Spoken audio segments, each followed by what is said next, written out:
the incredible Hall of Famer as well, John Layfield. All are going to compete right now, guys. It is about the pride and the prize. Jim said it best. He wants to win this thing. And, guys, here's a photo again of the great John Layfield as well as we start off this incredible competition, guys and gals, between these two gentlemen who are ready for competition and who know what competition is all about. So the very first topic will be about Super Bowl. Guys and gals, of course, we know that Super Bowl is tomorrow. I'll ask John and Jim for their predictions a little bit later. But the championship game of the National Football League is the biggest entertainment event in the United States, bar none. But we take Super Bowl for granted. It's watched by more Americans on TV than anything else, by a large margin. Advertisers spend huge chunks of their annual budgets to broadcast just a few seconds of commercials during the game. Some of the world's most popular musicians take the stage at halftime to perform the most elaborate sets of their career. There are calls to make the day after Super Bowl Sunday a national holiday. The whole thing is monstrous, quasi-religious, if you will, and it's been like that for decades. But how did the Super Bowl get this way? It began with a built-in rivalry, guys and gals, that started back in 1967. And here we are, 2023. We're going to talk about we're going to talk about two of the greatest Super Bowl teams ever. And we're going to start that off with Jim McMahon. Jim McMahon is going to make a case for the greatest Super Bowl team ever. In his opinion, he was a part of the 1985 Chicago Bears. Without question, he led that team. And then, of course, John will do the same once Jim McMahon is finished. He will make a point and discuss who he thinks is the best Super Bowl team of all time. You guys will have plenty of time to make your points in case it goes a little bit over. We are going to play something like this, guys and gals. I think the viewers know what this is. After about 3 minutes, there'll be a countdown clock that looks something like this. It lets you know that you have about 20 seconds just to wrap up, but that probably won't pop up. So, Jim and John, are you guys ready for round number one? Yes, sir. Absolutely. I love it. Jim, if you can make a case, uninterrupted, for your greatest Super Bowl team of all time, please make your case starting now in a 3, in a 2, in a U. Well, I've got to go with our 1985 Chicago Bear team. We had one of the most dynamic defenses that's ever been on the field. They led the league in I think 3 different categories. Total defense, rush defense, I believe pass defense as well. I think they had the most sacks in the league that year. They knocked a hell of a lot of quarterbacks out. And as far as offensively, we were, we scored the second most points in the entire league that year. We held the ball for almost 38 minutes a game. And, when you hold the ball that long and you give that defense that kind of rest, it's going to pay off big, which it did. Walter Payton, I think, led the league in rushing. Our offense actually led the league in rushing 4 straight years, which had never been done before or since. And we had good receivers as well. Willie Gault, great speed. Dennis McKinnon, awesome receiver. Emory Moorhead, Tim Reitman, our tight ends.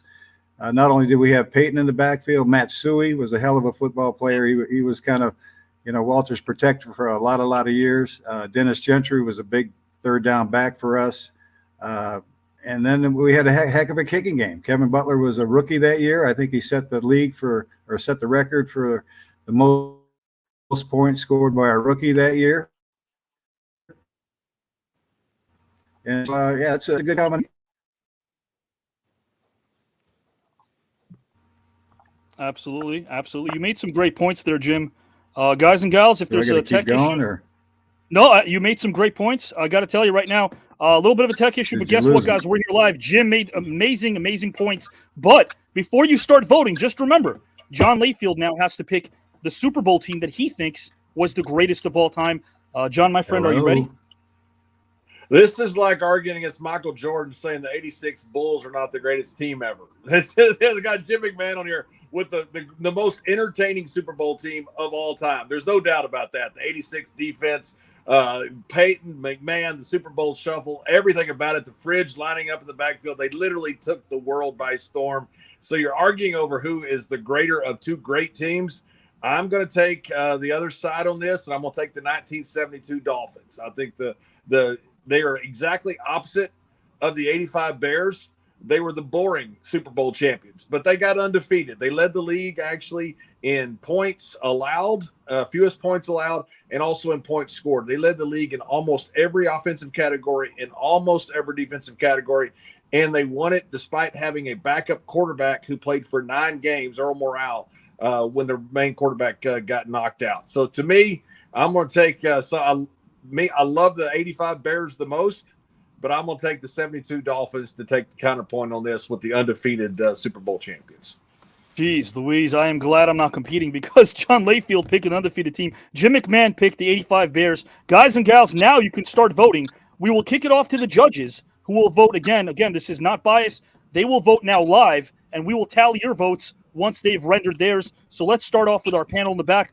Jamie, who do you vote for and why in this first round? Amazing competition thus far, gentlemen. I have to give it to John. Like he said, he hit the counterpoint issues and very well played on both behalves, but my vote goes to John. Okay, so 1-0, guys, 1 out. John has a vote right now from Jamie. That is 1-0. Remember, Eric Herron won a tournament, so his points are worth 6. We'll get to him in a moment. Let's bring in to Brig, Brian Clark. Brian, who do you got and why? Hey, John, how you doing, brother? Good to see you, man. Jim? Good to see you, Brian. All right, brother. Be kind to me. I've got this Hall of Fame quarterback going against me. I know. Hey, I got no chance against this man. No, I tell you what, brother. You're already in the lead. Your counterpoint to what he said. I mean, the Bears were absolutely phenomenal, but you got to look at the Dolphins, man. The only team, and it still is a record that is held today. They are still undefeated. No one's ever done it, and I don't know if it'll ever be broken. So, just on that slight point, I'm going with John. John, okay, so John's got 2 points right now. John's in the lead, guys. This was Jim's topic, but we have another one. You could still come back. You got another topic. Let's kick it over right now. Do I have to? Howard Collado, who are you going to vote for and why? Good evening, gentlemen. Awesome to have both of you here. I'm going to go ultimately with, I think there's a rule that states you can't make a vote with that tie. That tie shouldn't be on that shirt, Howard. Those two things don't work. No, I think this tie is just perfect for this outfit. I would disagree. I would not concur, but go ahead. Okay, well, I'm going to go with Jim very much so because he just a lot of his stats that he stated were pretty much a little more in terms of what he stated in terms of what John stated. So just it was supported with a couple more stats. That said, both men did a good job. So, but I'm going to go with All right, Jim. so it's 2-1. You going with Jim McMahon? It's 2-1. That's fine. John Red, who you got? Why? I didn't get shut out. Thank you. I want to say, look, both y'all gave great points, and Jim, I really appreciate the fact that you were the quarterback of the team, and the first thing you talked about was the defense. That 46 defense, man, it changed the league. And you kind of reminded me, I was a kid in high school then, but you reminded me of a lot of that. I didn't see the 72. I was only 1 year old at the time, and as far as the 72 Dolphins, I didn't know much about it. And John, you really didn't tell me a whole lot other than they were undefeated. So I'm gonna go with Jim on this one. Okay, so far right now, if I'm not mistaken, we're tied at 2. John Red voted. We're tied at 2 right now. Let's bring in Mindy Red. Mindy, who you got and why? Good evening, gentlemen. You both gave amazing arguments. And there's a disclaimer, Mindy. I'm sorry to cut you off. I need to tell John and Jim the following. She's a Houston Astros fan. I just had to put that out there. Sorry. World Series champions. So I know about champions, guys. And so that's how I can sit here and look at this. And I got to give it to Jim because, and of course, we have the Texans too, but I have to go with Jim because you talked about the offense and the offense holding the ball longer. I want to say you said 38 minutes and you threw some more stats out there. And so my vote's going to go with Jim on this one. It's Jim. Okay, so right now it's 3-2 in favor of Jim McMahon. Julie, who are you voting for and why? Yeah, hi. Good evening, guys. 72 Dolphins, undefeated, great team of their time. But I got to give it to Jim. He gave up all the stats on the defensive stats, the offensive, the kicking game. So I got to give it to Jim. Jim's in the lead right now, 4-2. And we kick it over to Eric Herron, who's the wild card vote. Due to the fact that he won a debate tournament in the past, his points are worth 6. Eric, who do you have and why? Jim McMahon's in the lead, 4-2. Mr. Layfield, Mr. McMahon, welcome to the green room. I just wanted to get that out there first and foremost. Appreciate you gentlemen coming in. Now, Mr. McMahon gave all kinds of wonderful stats about the 84 Bears, the 85 Bears, the 86 Bears. That whole Monsters of Midway team was just that. They were a bunch of monsters. But John gave the best stat of all time, an undefeated season. You can't beat that. Mr. Layfield gets my points. 6 points. So right now it's 8-4. Just like that, it's 8-4 in favor of John. This is my favorite part of the show, guys. We turn it over to the viewers. Cannot do it without them. Guys and gals, we're going to start voting. I'm also going with Jim, according to Trisha. Okay, so that is 8-5. 8-5. Chad going with JBL. That makes it 9-5. Pull up these votes here so everybody could see. So there's no chicanery. Jim, because he had the stat. Okay. So if I'm not mistaken, that's 9-6. 9-7 in favor of John. 9-8 in favor of John. 9-9. So we're tied. We're tied 9-9, guys and gals. Incredible how this is going back and forth. We have more votes coming in right now, trickling down the pike. Jim, according to Jeff. And then John, according to Ed. So we're tied at 10. We're still tied. Yeah, this is amazing, Miranda. I totally agree with you. Two gentlemen in class personified. I'm talking about Jim and John. Both of them made great points. We're tied at 10, guys. So let's go. The next vote wins it all for this one round. We have another round coming up shortly. It is neck and neck, absolutely, down to the wire. And then, of course, the last vote goes to Scott, who says Jim McMahon gets his vote. So, guys, Jim wins this first round. He wins round number one. Now, John's not out of it. John needs to win. I know. I'm just happy not to get off that goose egg, kid. I gotta tell you, though, if I lose to Jim McMahon, that's a good day, especially the night before the Super Bowl. You guys are both class acts, man. And I always forget about those damn Dolphins, man. You always get me with those Dolphins. Guys, we have another round coming up right now, and it's still, we're talking football. Tomorrow's the Super Bowl. And guys, if this round is tied, if Jim McMahon loses this round and we're tied and John wins this round, we go to one final wild card round. So let's stay on the topic of football, guys, specifically the NFL. You know, let's talk wide receivers, because NFL receivers are the fast, nimble-footed centers of attention that make offenses work. And, you know, fans line the seats hoping for the big play that wins the game. However, despite some conventional, albeit myopic notions, wideouts are not a dime a dozen. John will make a case for who he thinks is the greatest wide receiver of all time. John will kick things off, and then once John is finished, Jim McMahon will make a case for who he thinks is the greatest wide receiver of all time. John, my friend, are you ready? I'm ready, and I'm going with Jerry Rice. I think Jerry Rice, to me, is the excellence personified. Has an argument, I think, as one of the greatest football players of all time. I think he's up there with Jim Brown and anybody you want to name as far as one of the greats of all time.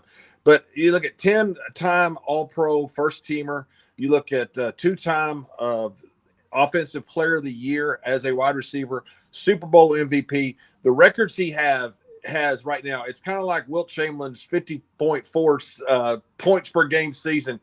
You know, you can't ever say never, you know, because I don't think we thought that Kareem Abdul-Jabbar's record would ever be broken. It just got broke this past week. But it looks like Jerry Rice in a 20-year career, his records will never be broken. The only guy I think you could compare him to was maybe Don Hudson from the 30s and 40s in Green Bay.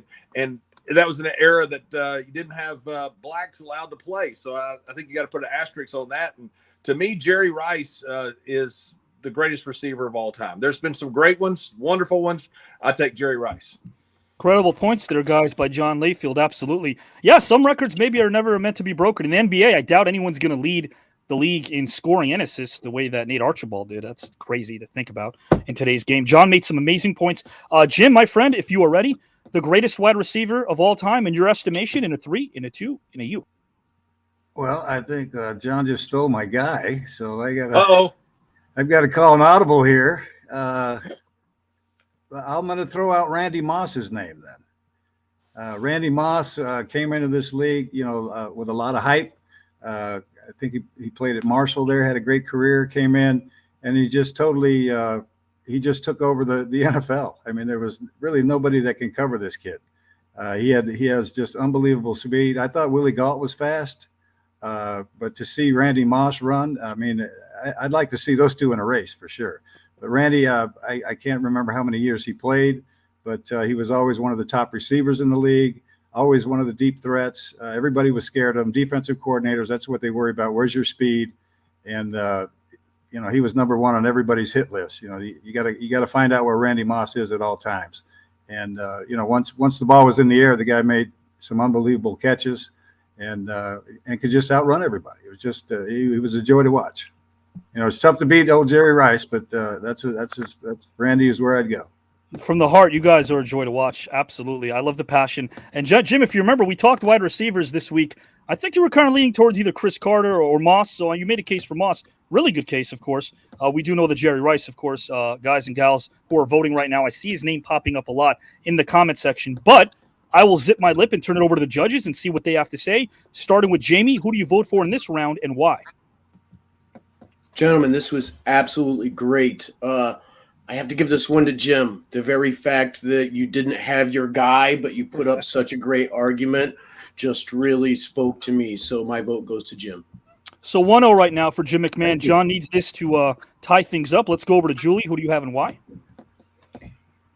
So this one was really close, but I'm going to give my point to John this time. He mentioned the fact that Jerry Rice had a 20-year career, and he seemed like a little bit more excited about it.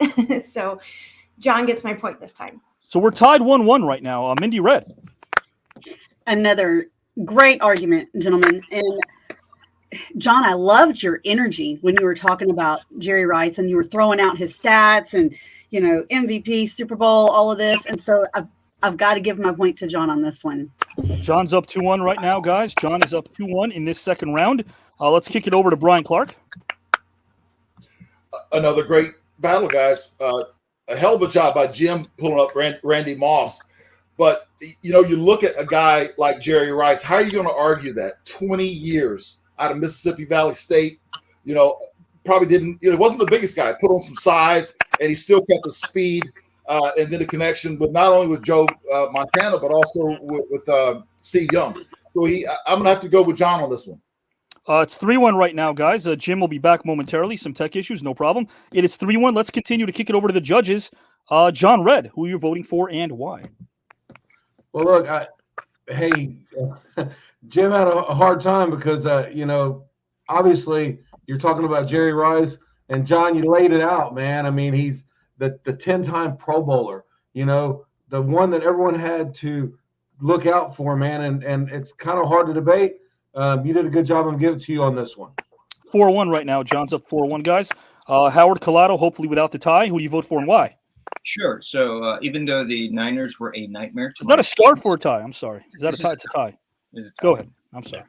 Even though the Niners were a nightmare to my Giants when I was a kid, I'm still going to be objective. I loved John's. Yeah, he gave out great stats: 10-time All-Pro, 2-time Offensive Player of the Year, and I think the cherry on top for me was the comparison to Will Chamberlain, which was really awesome. And I loved how Jim was able to still adapt to make a different argument, and that's so much part of what this competition is. So that said, though, I'm still going to give my vote to John. But great job, guys. 5-1 right now. John is in the lead. Of course, Eric Heron's points are worth 6. Eric Heron, who are you voting for and why in this round? Talk about tough. You're debating literally in a lot of people's minds 1 and 1A and who goes there. I loved Jim's argument about Randy Moss and how he was a deep ball threat. He was a speed demon, and everybody had him number 1 on the list. I honestly think he's more comparable to a Calvin Johnson, really. But how can you argue what Jerry Rice did over 20 years? You can't. Number of Super Bowl rings, number of records, the fact that he went undrafted and was still considered the greatest wide receiver of all time. Yep. Mr. Layfield, well done, sir. 6 points. That's 11-1 right now, guys. Hey, I'm on the thing still. It might be insurmountable. It might be insurmountable right now, guys. And of course, Jim, again, alerting guys, hey, if you're going to vote right now, guys, we're seeing your votes trickle down live. We appreciate, again, your engagement. We are on 51 pages right now, 7-figure views, all because of you. So with 11-1, let's see if Jim can come back and sweep this. Going with John, 12-1. According to Mindy Froley, that's John, which makes it 13-1. 14-1, 15-1. Hey, I got one. 16-1. I got to tell you, this is going to go down to the wire. We're going to have a wild card round, guys and gals. Guys, you could put your votes in, and I'll count them a bit later.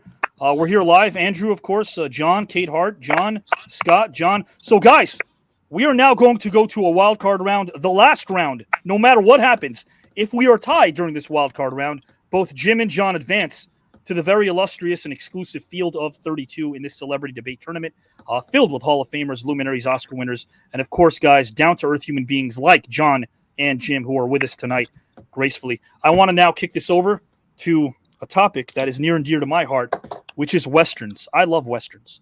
I grew up on Westerns. And there's nothing like two Western stars that I think of. When I think of Westerns, it's High Noon Time, it's Showdown, and this grand debate qualifying round, it's come down to this last topic, the Battle of the Westerns, Clint Eastwood versus John Wayne. John Wayne and Eastwood represent two very different eras of Western movie making, of course. Their characters both exude different representations of the cowboy.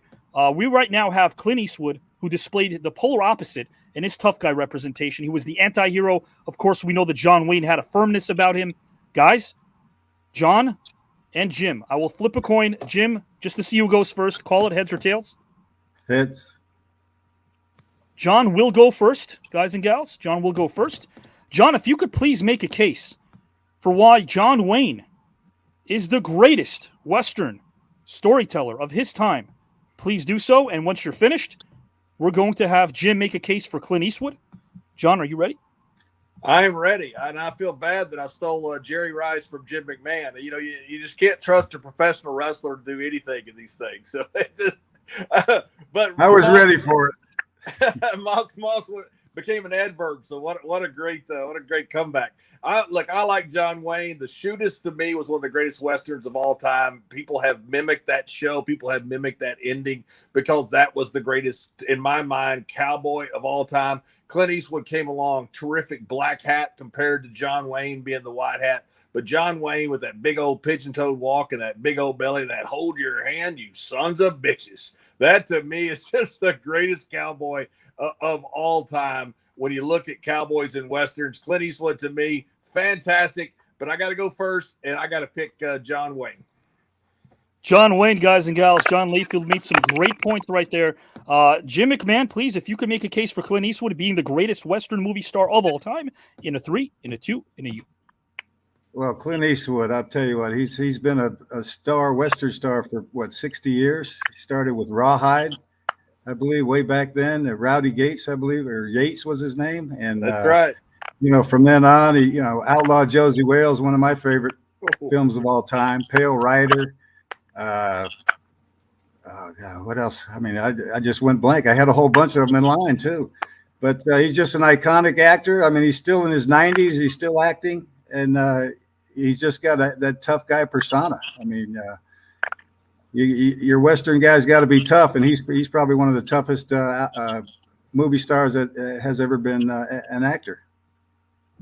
I like that, guys. I like that because there's a lot of passion. You could tell that Jim and John obviously do respect the work, obviously, of John and Clint Eastwood and their body of work. But guys and gals, right now, the body of work of John Layfield and Jim McMahon will be voted on right now in this final round. No matter what, either John or Jim will advance to the round of 32 officially in mere moments. Let's kick it off to our judges, starting with Jamie Sparling.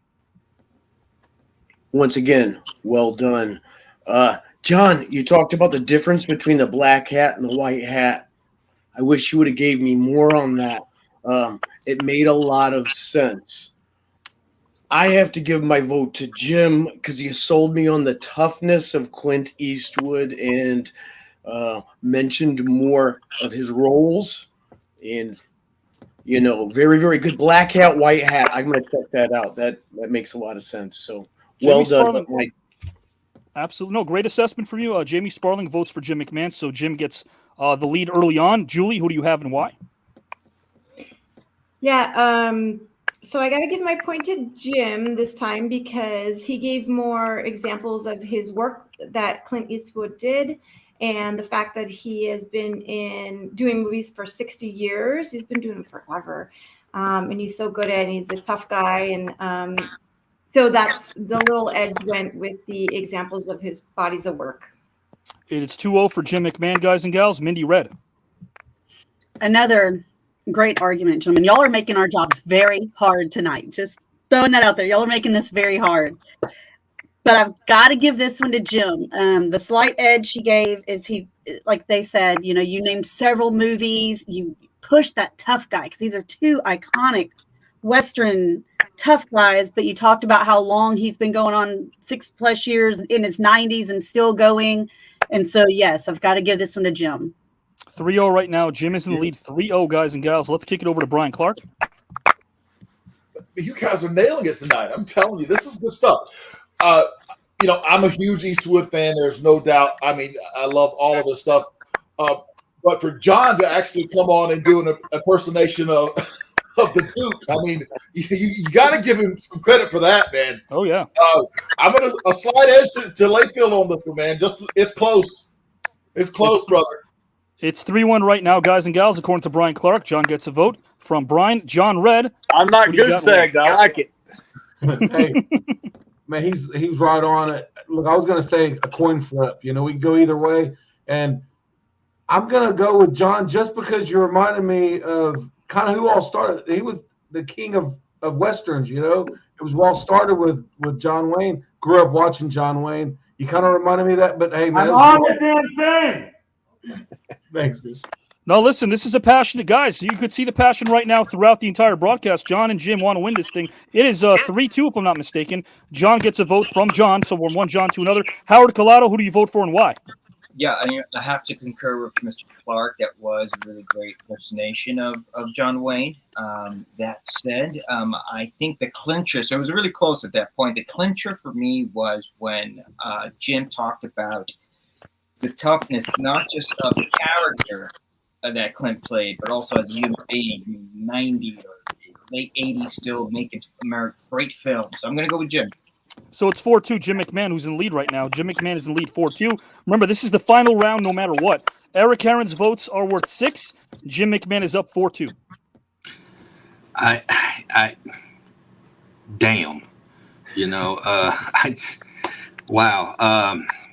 First of all, Clint Eastwood, John Wayne, 2 of my all-time favorites. I own every Duke movie known to man. And I have to say that although Mr. McMahon gave great, valid points about the Pale Rider and about the outlaw Josie Wales and the good, the dead, and the good, the bad, the ugly, there's no Western genre without the man they call the Duke. So I've got to go with Mr. Layfield, John Wayne, greatest Western storyteller of all time. It is 8-4, just like that. John Layfield's in lead 8-4. And guys and gals, what a close When do I get a bonus one? Eric, I feel bad. I did okay in the football and the one I'm a Texan and I did bad on the Cowboys. The guys, what I'm sweating on so bad. I want to say this because this is happening live. Actually, it's via text. Stan Hansen, who again I have an announcement regarding Stan, is watching this and is saying hi to John, hi to Jim as well. Stan last week with Kevin Farley went the distance also, guys and gals. It is incredible. Jim and John. Talk about the greatest cowboy of all time. It's Stan Hansen. There's no doubt about that. There you go. I'm a cheap, poor imitation of Stan Hansen. He is the man 100%. He's a great man too. A great man, and so are you, and so is Jim. And that's what this tournament is all about, the camaraderie. But you can tell, again, the passion behind every single competitor that's competing in this virtual arena. It is 8-4 right now with John Layfield in the lead. Make that 8-5, according to Joe Rizard. Going with Jim on this one, so that is 8-5. Let's see what happens here. Get off my lawn, according to Karen Colorado. Okay, 8-5. I remember that line. Voting for John and the Duke. That is 9-5 right now. 9-5. John is in the lead. 10-5. John is in the lead. Up by 5. Jim gets my vote from Caden Ray. All right, that's 10-6. 10-6. Jim, according to Andrew, that's 10-7. Jim has my vote. That's 10-8. Johnny McKinney votes for Jim. That is 10-9. And the LeJan Fields, we have the comments right here. I have to go with Jim McMahon. He really described Clint Eastwood. We are tied at 10, just like that. Guys, I'm going to count from 10. We're tied. If it stays tied, both Jim McMahon and John Layfield, guys and gals, will advance to the round of 32. This is incredible. 10, 9, 8, 7, 6, 5, 4, 3, 2. And just like that, guys and gals, again, Jim McMahon and John Layfield have advanced officially to the tournament of 32, the celebrity grand debate. They might meet each other again. Here Who we go, knows? Johnny. Incredible. Yes, sir.